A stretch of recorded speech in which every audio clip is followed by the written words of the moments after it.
Congress, YCP 3 పార్టీల మధ్యలో ఒక వాక్యూమ్లో ఈయన ముఖ్యమంత్రి అయిపోతాడంటే అభూత కల్పన ఇది.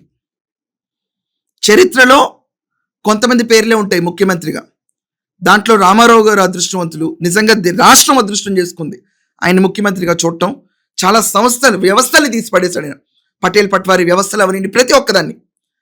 ఇది కాకుండా తర్వాత హైదరాబాద్ అవనండి, తెలంగాణ అవనండి, ఆంధ్రప్రదేశ్ అవనండి, ఈరోజు ఈ మాత్రం ఊపిరి పీల్చుకుంటుందంటే నారా చంద్రబాబు నాయుడు గారి వల్ల.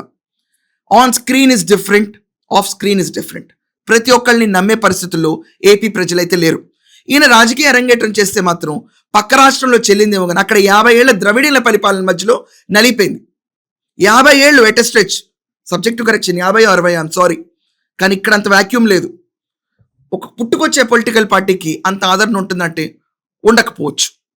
అండ్ టీడీపీ ఓట్ బ్యాంక్ అంతా జూనియర్ ఎన్టీఆర్ వెనకాల వెళ్తుందంటే వెళ్ళకపోవచ్చు. సినిమా అభిమానం వేరు, రాజకీయ అభిమానం వేరు. సో ఏమంటారు?